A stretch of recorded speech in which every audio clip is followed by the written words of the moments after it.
시청자 여러분, 편안한 주말 오후 보내고 계십니까? 2023년 4월의 첫날 보내드리는 MBN 뉴스와이드입니다.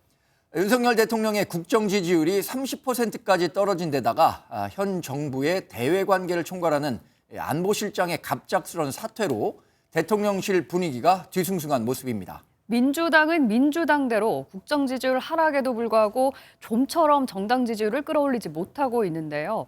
이재명 대표의 선거법 위반을 둘러싼 법정 공방도 본격화되고 있죠. 한 주간 있었던 주요 정치권 이슈들 네 분 모시고 자세히 알아보도록 하겠습니다. 김용남 전 국회의원, 김종혁 전 국민의힘 비대위원, 차재원 부산가톨릭대 특임교수, 한민수 더불어민주당 대변인 나오셨습니다. 안녕하세요. 네, 안녕하세요. 네. 저희 준비한 영상 먼저 보시고 이야기를 이어가도록 하겠습니다.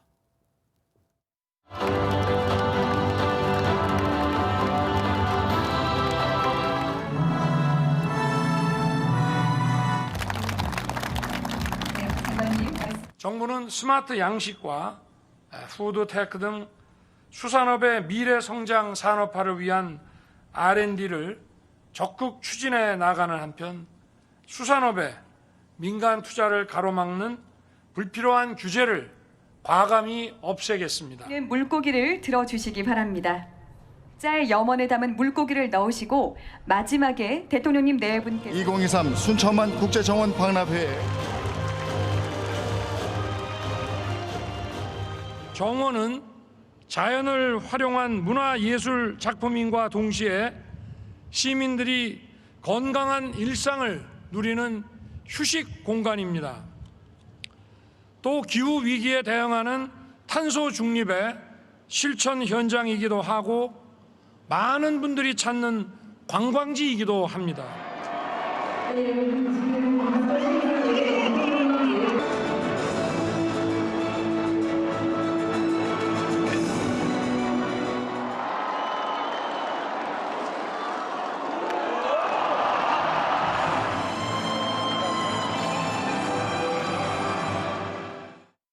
네, 오늘 있었던 윤석열 대통령의 KBO 한국 프로야구 개막전 시구 모습까지 직접 보셨는데요. 네. 최근 윤석열 대통령은 민생 행보 강화하면서 전국 순회 이 스킨십을 강화하는 모습입니다. 그럼에도 불구하고 윤석열 대통령의 국정 지지율 30%까지 떨어졌습니다. 김용남 의원님, 네. 이 지지율 하락 대통령실도 뭐 심각하게 좀 받아들일 것 같은데 어떤 원인이 있다고 보십니까? 지지율이야 뭐 항상 움직이고 업앤다운이 있습니다만 예. 최근에 지지율이 하락한 것은 아무래도 한일 정상회담 이후에 이어지는 좀 잡음, 특히 일본 언론기관의 보도를 예. 이제 우리나라에서 야당에서 많이 그걸 빌미로 해서 공격을 하면서 이런저런 소문도 만들어지고 이게 가장 크게 작용한 것이 아닌가 싶습니다. 그런데 공교롭게 보면 잘했다는 평가의 1위 원인도 외교 안보고요. 네. 또 못했다는 점도 가장 많이 지적되고 있는 게 외교 문제라서 예. 한일 정상회담을 비롯한 외교와 안보 문제가 뭐 지지하는 층에서는 잘하고 있다라고 평가가 이루어지고 있습니다만 또 반대쪽에서는 가장 못하고 있는 분야로 예. 손꼽히고 있습니다. 네. 네. 지금 김용남 의원님 말씀하신 것처럼 외교가 잘한 것도 못한 것도 1위 요인이라고 꼽혔는데 수치를 놓고 보면 긍정평가는 12%가 외교고요. 부정평가 21%. 그러니까 외교 정책과 관련해서 이 윤석열 대통령이 국민의 신망을 이렇게 받지는 못한 것으로 평가되는 것 같아요. 한민수 의원님. 일단 그렇게 봐야 될 것 같습니다. 거기다가 69시간 근로시간 개편 문제도 이제 젊은 층들한테는 반감을 많이 사는 것 같고요. 네. 근데 이거는 이제 단적으로 뭐 정확한 한 곳이 조사한 것이 아니기 때문에 예. 평등하게 볼 수는 없겠습니다만은 지금 일본 기시다 총리 같은 경우는 제가 어디 보도를 보니까 거의 50%에 육박하고 있답니다. 네. 그분이 이제 한일 정상회담 전에 많이 나와야 막 30%대였는데 뭐 50% 육박한 거 보면은 예. 거기에 비해서 우리 대통령 윤석열 대통령 지지율은 계속 또 빠지고 있기 때문에 예. 이번 한일 정상회담 이후 그 문제가 가장 큰 영향을 미치고 있지 않나는 생각이 들고요. 네. 네. 그 일본 언론 앞에서 말씀하셨는데 정말 2주가 넘었습니다. 정상회담이 있은 지 2주가 넘었는데 어찌 보면은 속수무책인 것 같아요. 우리 근데 그런 면에서 윤석열 대통령이 일본에 조금 서운한 감도 있을 것 같아요. 서운한 것보다도 저는 대통령실이나 좀 강하게 했으면 좋겠어요. 왜냐하면 거의 유감 표시하고 저분들이 이제 일본이 그 교과서 문제 가지고 우리 독도하고 그 강제성, 강제징용, 강제를 또 빼지 않았습니까? 이러니까 일본 대사 대리를 초청했는데 이분이 그 자리에서도 독도는 자기 고유 형태라고 또 주장했다는 거예요. 네. 역대 저는 이렇게는 못 봤습니다. 그러니까 우리는 어떤 선의를 가지고 정상회담을 했는데 그걸 일본은 근데 기본을 생각하면 외교에서 선의가 어디 있습니까? 일본은 자기 국익대로 움직이는 거예요. 예. 미국도 미국 국익대로 움직이는 거고 그 외교에서는 기브 앤 테이크라고 철저하게 계산된 주고받기가 있는 겁니다. 네. 근데 일각에서 그러지 않습니까? 우리는 현찰을 줬어요. 그것도 듬뿍 줬는데 제3제 변제안이라는. 근데 저쪽에서는 어음을 줬다고 생각했는데 심지어는 어음 준 것뿐만 아니고 계속 청구서가 날라옵니다. 날라와서 우리 정부나 대통령실이 우리 국내 언론에게 그렇게 모질게 대했잖아요. 고발도 네. 하고 세무조사도 하고 전용기 탑승도 안 시키고 했는데 일본 언론 보도가 정말 잘못됐다면 유감 표시 정도가 아니고 정정보도 신청도 하고 네. 정 안 되면 고발 조치도 하고 거기에 나오는 일본 외무상, 관방성 부장관 명확하게 공개 항의하십시오. 항의해야 우리 국민들이 대통령이 정말 저런 말 안 했나 보다. 예. 네. 아니면 우리 입장도 뭐 정확히 전달을 했나 보다 하지. 저렇게 말로만 해가지고 믿을 수 있겠습니까? 네. 네. 지금 말씀 주신 부분, 바로 윤석열 대통령의 부정평가 요인으로 꼽히는 것 중에 하나가 바로 얼마 전에 있었던 한일 정상회담에서 있었던 발언들, 그중에서도 일본에서 좀 보도하고 있는 내용들인데요. 관련해서 민주당의 공세가 커지고 있습니다. 준비된 영상 보고 계속 이야기 나눠가겠습니다. 오염될 가능성이 높은 후쿠시마산 농수산물을 대한민국 영내로 수입할 가능성이 높아지고 있습니다. 국민의 생명과 안전이 위협받을 지경에 처했습니다. 일본산 멍게는 사줄 수 있어도 대한민국 농민이 생산한 쌀은 사줄 수 없다는 것입니까, 여러분? 네, 최근 또 불거지고 있는 논란 중에 하나가 바로 후쿠시마산 수산물 수입과 관련한 건데요. 지난 한일 정상회담에서 일본 측이 후쿠시마산 수산물 수입 규제를 철폐해달라고 요구했다라는 일본의 언론 보도가 나왔는데 네. 이 부분에 대해서 좀 논란이 불거지자 대통령실에서는 이틀째 그런 일 없다, 거기에 대해서 언급한 바 없다라고 강하게 좀 부인을 했습니다. 이 정도의 대응은 좀 부족하다고 보시나요, 차재훈 교수님? 아니요, 저는 대통령실에서 한일 정상회담 상황에서 있었던 여러 가지 이야기들을 국민들에게 감추지 않고 좀 네. 정직하게 이야기하고 있지 않을까라는 믿음은 갖고 있습니다만 문제는 그건 거예요. 앞서 두 분이 말씀하셨지만 일본 언론에서 일본 정부의 소식통의 목소리를 빌어서 계속적으로 이런 관련 보도를 하고 있으니까 네. 국민들 입장에서는 의구심이 생길 수밖에 없는 네. 상황인 것이죠. 그렇다고 한다면 지금 이틀 계속해서 대통령실에서 부인을 했다고 한다면 예. 우리 국민의 입장에서는 그걸 믿어야 되겠죠. 믿어야 되는데 문제는 이건 것 같아요. 앞으로 지금 이제 그 후쿠시마의 지금 오염수 이 방류 문제가 만약에 이것이 IAEA 검증을 거쳐서 큰 문제가 없다. 예. 그래서 그것이 만약에 실제 현실화됐을 경우에 그때 다시 일본이 그렇다고 한다면 이 지금 오염수 방류하는 데도 큰 문제가 없는데 그렇다고 한다면 그 앞에 살고 있는 의아원 생물들 그런 부분들에 대해서 이 한국이 수입 금지를 한다는 것은 상당히 문제가 있는 것이 아니냐. 네. 그런 식의 논리를 갖고 우리를 압박해 왔을 때 네. 그거는 사실 어떻게 보면 지금 이 양국 간의 자유무역협정 이런 차원에서도 상당히 위배가 되는 측면이 있기 때문에 네. 그런 부분들에 대한 대응의 논리를 아니면 나름대로의 대책을 과연 얼마만큼 강구하고 있느냐 네. 그런 부분들에 대해서 좀 더 저는 정부가 신경을 써야 될 것이 아닐까 하는 생각이 듭니다. 아니 지난번에 그 독도 문제도 그렇고 이번에 후쿠시마산 수산물 수입 문제도 그렇고 국내 한국의 굉장히 민감한 주제들을 일본 언론에서는 왜 이렇게 보도를 하고 있는 걸까요? 김종영 의원님. 아니 일본 언론에서는 이번에 이제 한일 회담을 통해서 우리 대통령이 결단을 내렸잖아요. 네. 예. 제3자 변제라는 식으로 어떻게 보면 일본으로서는 알턴이를 좀 빼는 듯한 그런 해결책을 줬는데 네. 야, 이참에 그러면 다른 것도 다 얹어서 네. 한국 측에 요구하자. 셋불도 당김 빼라고. 아니 자기들이야 우리 언론 같으면 안 그러겠습니까? 만약에 일본하고 그런 관계가 있어서 일본이 예. 그런 식으로 대응을 하면 우리 언론도 아마 똑같이 반응을 했을 겁니다. 뭐 이렇게 하나씩 야, 흘리는 이참에 건가요? 이것도 해결해, 저것도 네, 해결해, 네. 이것도 해줘. 이렇게 요구하지 않았겠습니까? 근데 문제는 그것이 과연 얼마나 수용될 수 있느냐는 문제잖아요. 네. 우리 대통령실에서는 계속 아니 후쿠시마 수산물 절대 수입 없다. 네. 이렇게 얘기하고 있지 않습니까? 일본 언론이 백날 보도하면 뭐합니까? 우리가 수입을 안 하는데. 네. 그런데 그 보도를 가지고서 지금 이재명 대표 수입할 가능성이 높아지고 있습니다. 어떻게 높아집니까? 안 한다는데. 예. 그리고 멍게는 사주면서 우리 쌀은 안 사줍니까? 이거야말로 전형적인 퍼퓰리즘 어법이죠. 그래서 제2의 광우병처럼 전혀 사실이 아닌 거를 가지고서 국민들을 선동하고 있는 게 아니냐라는 비판을 네. 받을 수 있습니다. 그렇게 되면. 네. 저는 그렇게 봅니다. 네. 이렇게 한일 관계 문제도 대통령의 국정 지지율을 떨어뜨리는데 원인이 됐고요. 최근에는 또 이 대통령실에 좀 뒤숭숭한 분위기가 감지되고 있죠. 이런 것들에 대해서도 많은 국민들이 관심을 좀 쏟아내고 있습니다. 김성환 전 외교안보실장, 국가안보실장. 국가안보실장 갑작스럽게 사퇴를 했어요. 그러니까 그 이전에 김일범 의전 비서관이 사퇴했고 이문희 외교비서관이 교체됐고요. 이후에 뭐 김성환 외교안보실장은 사퇴하지 않을 것이다라는 관측들도 계속 나왔었는데 굉장히 급작스럽게 사퇴 의사가 밝혀졌고 후임 인사도 정해졌죠.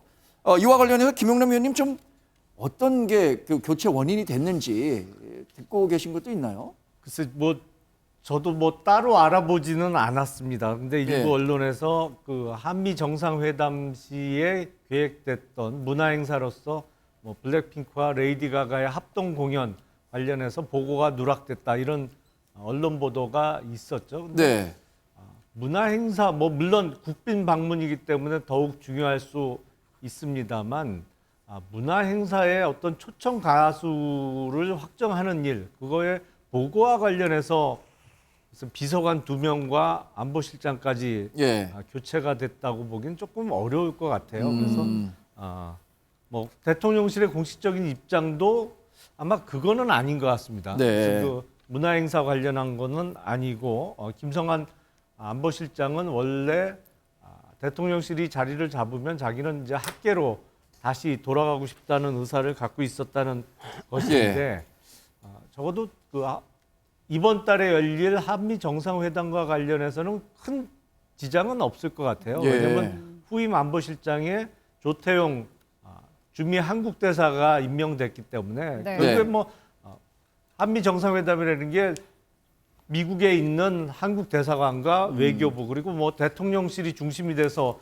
준비를 하던 거 아닙니까? 네. 이제 그 일원에 있던 사람이 후임 안보실장으로 왔기 때문에 그거는 예. 잘 마무리가 될 것 같습니다. 네. 다만 후임 주미 한국 대사로 지명은 됐는데 이게 대사의 임명은 우리가 임명한다고 바로 되는 게 아니잖아요. 네, 미국 뭐 쪽에 아그레망을 이제 받고 해야죠. 절차가 공식 소위 절차가 이제 있죠. 아그레망이라고 하는 일종의 신입장도 미국 정부로부터 받아야 돼서 네. 아마 대행 체제 하에서 정상회담은 이루어지지 않을까 싶습니다. 네.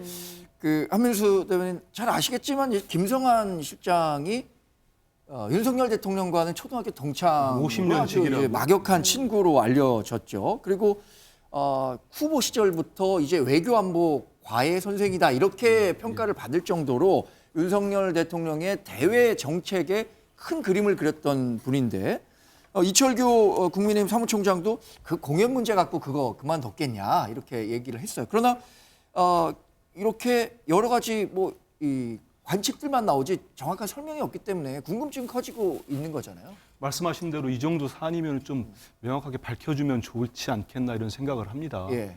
정말로 저는 한일 정상회담도 그렇고 이번에 국가안보실장 갑작스러운 경질도 그렇고 제가 외교부도 출입하고 청와대도 출입해봤지만 대단히 상식적이지 않아요. 예. 깜짝 놀랐어요. 그래서 왜 자꾸 이런 일들이 이 정부에서 벌어지고 있는지 예. 말씀하신 대로 지금 뭐 정가나 기자들 사이에서 도는 건 크게 한 3가지 정도로 보는 것 같아요. 네. 좀 전에 네. 나온 문화공연 그 누락 이거는 결국은 초청 비용을 우리 측에서 낸다는 보도가 나자마자 이제 대통령실이 뭐 추진되지 않고 있다 예. 이렇게까지 입장을 내놨습니다. 두 번째는 이제 김태효 이제 국가안보실 1차장 뭐 실세라고 많이 알려졌지 않습니까? 네. 그분과의 이제 알력설이 있었고 예. 세 번째가 이제 많이 보도되고 알려지고 있는 김건희 여사를 친한 무슨 뭐 선임 행정관들인가요? 이분들하고 이제 의전비서관, 외교부서관이 모두 경질됐잖아요. 네. 그래서 김성한 그 안보실장 라인의 정통 외교 라인들 이 사이에 뭐 충돌설이 있습니다. 근데 저는 이것들이 낱낱이 뭐 이거 하나 가지고 문화행사 하나 가지고 정말 외교의 컨트롤 타워가 이분이 또 이달 초에 미국도 갔다 왔어요. 예. 김성한 실장이 3박 5일 동안 가서 미국의 토니 블링컨 국무장관이랑 다 만났습니다. 네. 이렇게까지 치밀하게 방미 준비를 전부 다 했는데 갑작스럽게 예. 아니라고 하고 하루 만에 바뀌었거든요. 미국도 대단히 불쾌하거나 또는 의아할 겁니다. 하는 상황이기 때문에 네.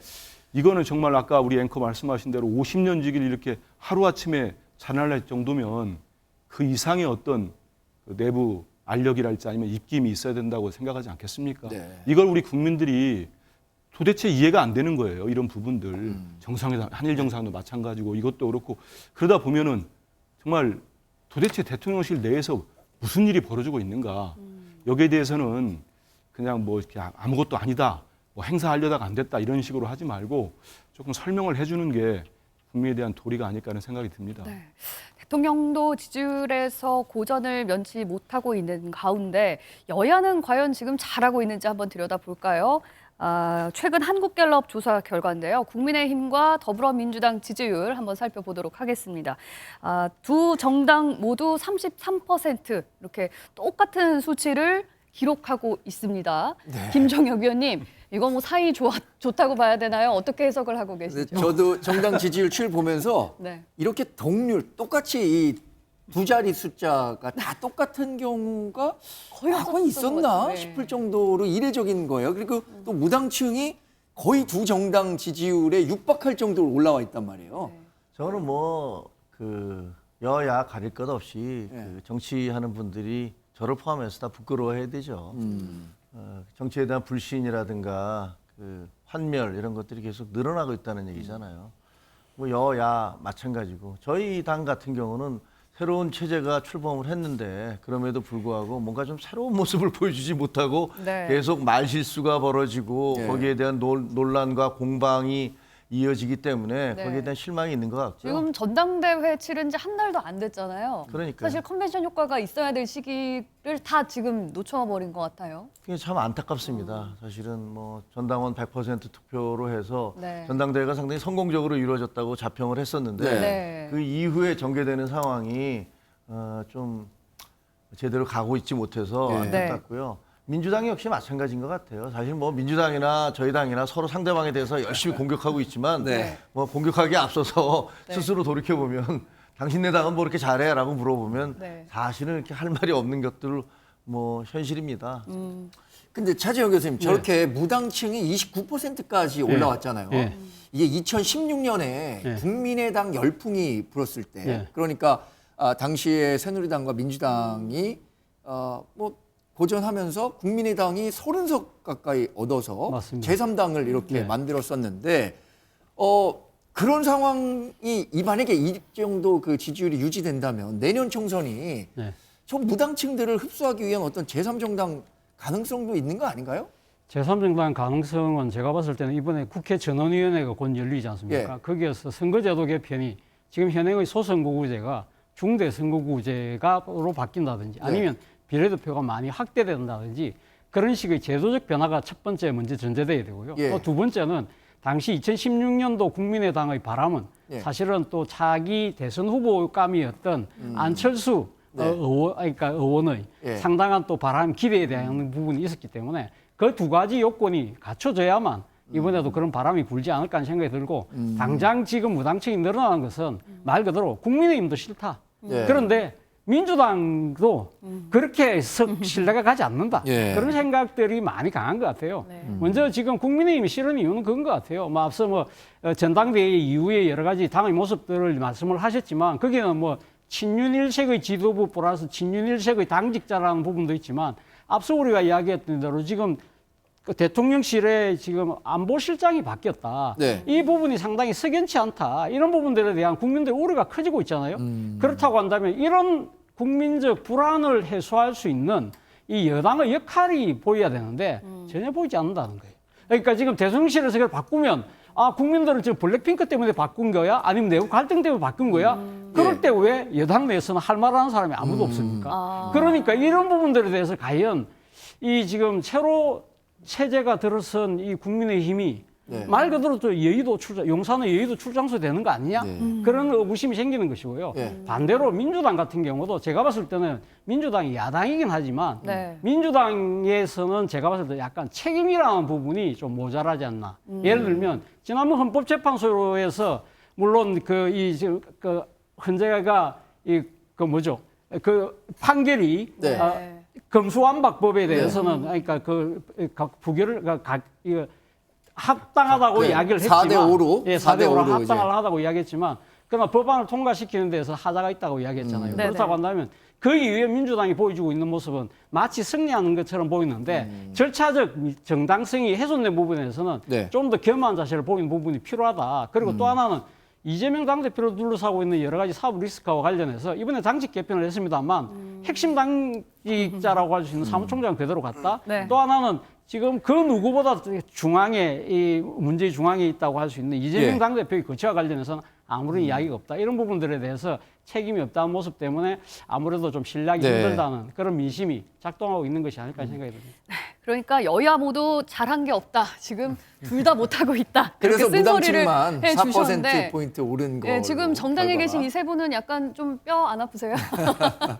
아까 김종혁 의원께서는 뭐 반성해야 될 부분이 저를 포함해서 많다고 하셨는데 당원들을 만나면 그런 말씀을 하세요. 아 정말 제발 좀 잘해줘. 왜 그래? 그러면서 텔레비 틀기가 싫어. 뭐 이런 말씀을 사실 하시는데 우리 국민이 이 정치권에 갖고 있는 기대 수준이 상당히 높은데 그동안 여러 논의가 있었던 것처럼 뭐 경제, 다른 사회, 뭐 문화, 체육 이런 부분들은 우리가 선진화에 굉장히 가까이 왔다고 평가를 받지만 정치 부문에서는 해야 될 일이 많으니까 여기 계신 네 분들도 뭐 계속 열심히 많은 노력을 해 주셔야겠죠. 네. 아니 지금 국민의힘 관련해서 좀 지적을 해주신 부분도 여러 가지가 있지만 또 한편에서는 지금 전당대회 회치된 지 얼마 안 됐고 새 지도부가 들어섰는데 김기현 당대표의 리더십이 너무 부족한 건 아니냐, 카리스마가 없다 이런 부분들도 계속해서 지적이 되고 있거든요. 이 부분은 어떻게 보시는지? 맞습니다. 뭐 그런 지적이 일부 있죠. 특히 이제 최고위원 중에 1위로 당선이 됐던 김재원 최고위원의 연이은 이제 말 실수 내지는 뭐 실언 때문에 지금 논란이 많았는데 그 부분에 대해서 일단 징계는 안 하기로 마무리를 지었어요. 그래서 그 부분과 관련해서 당 지지율의 추락 또 김기현 대표의 어떤 리더십에 있어서 조금 유약한 이미지가 보여지는 거 아니냐 이런 일부 지적도 있습니다. 근데 제가 보기엔 김재원 최고위원의 발언과 관련해서는 가장 최근에 있었던 뭐 누가 뭐 우파를 천하통일 했다. 그거는 글쎄 전혀 동의하기는 어렵습니다만 김재원 최고위원의 주관적인 평가의 문제이기 때문에 어떤 팩트를 이야기한 게 아니고 본인의 평가를 이야기한 거기 때문에 그거를 어떤 징계 사유로 삼기는 조금 곤란해 보이고요. 오히려